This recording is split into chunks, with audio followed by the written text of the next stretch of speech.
own Edie Huggins recently got to spend some time with another very special child. Yeah, Edie's here to now tell us about Rocco. That's right, Rocco's who is in the studio audience yes, right now. Yep.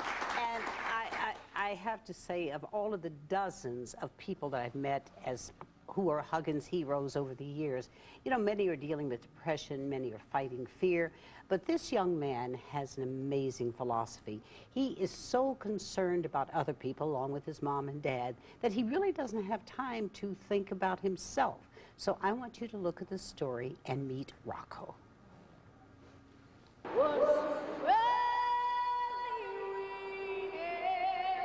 Rocco Fiorentino, the 10-year-old with that big voice.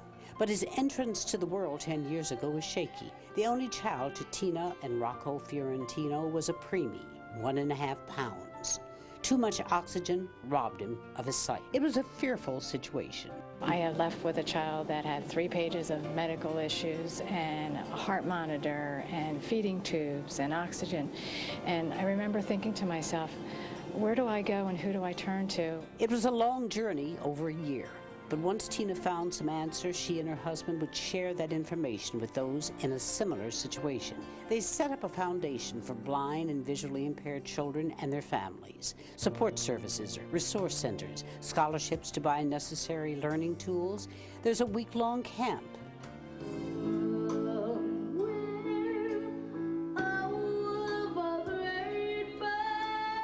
But the greatest development was Rocco, his talents, his approach to life. When I do that, it punches like that. He teaches his classmates how Braille works. These are all my folders.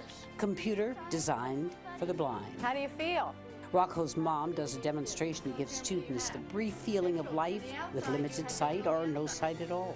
I learned how hard it was for Rocco to learn the Braille, and I think it would be very hard. It's not like learning regular letters when you actually get to see them. You have to be able to memorize the feel of the different symbols. He's an amazing boy. He really just has to do the same things that we can do every day, but just in a different way. Rocco's been with us since he was 3 years old, so he's been here a long time, and each year he's touched his teachers and his class in a different way. As he's learned new things, the children around him have learned also. He's just a normal member of our school community, and we've learned from him. I've always tried to educate him that he needs to advocate for himself. So he's been in front of legislators, he's been able to lobby in front of Congress. His lobbying has brought about some changes in New Jersey's law for funds to educate the blind.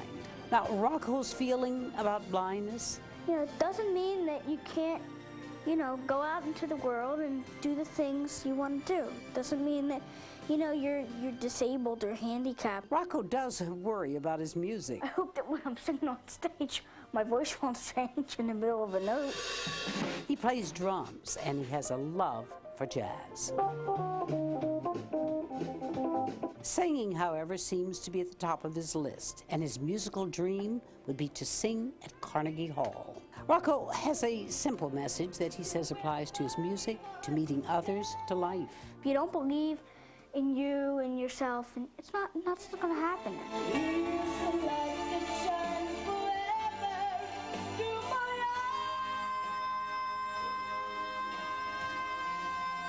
Rocco, a Huggins hero. Oh my gosh!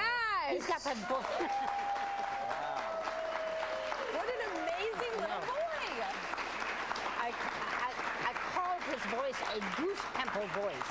It does! Because when he sings, you get goose pimples. And that last song, I believe it was written for him, and it's life through his eyes. It's amazing. It's wonderful. And Rocco Rocco's is in our studio audience Hi, Rocco. today. Hi, Rocco. Hello. How are you? Good. Thank you. What do you think about hearing all that about yourself? It's pretty cool. Rocco, not only are you the spokesperson for the Little Rock Foundation, but you also help a lot of other children's charities. What made you such a great guy at such a young age? I'm not really sure. I guess just me. Did your parents have anything to do with it? That's what I was going to say. Those two people over there, Mom and Dad, they had a lot to do with it. Hi, Mom and Dad. Will you wave for us? Hey, that's Rocco's mom and dad. young person. Now, we wish you luck. He hopes to become a big-time composer, big-time music star, so good luck to you, Rocco. I hope it all works out. He's well on his way. Thank you, Rocco. You're welcome. And great job, Miss Edie. Perfect Huggins hero. Indeed.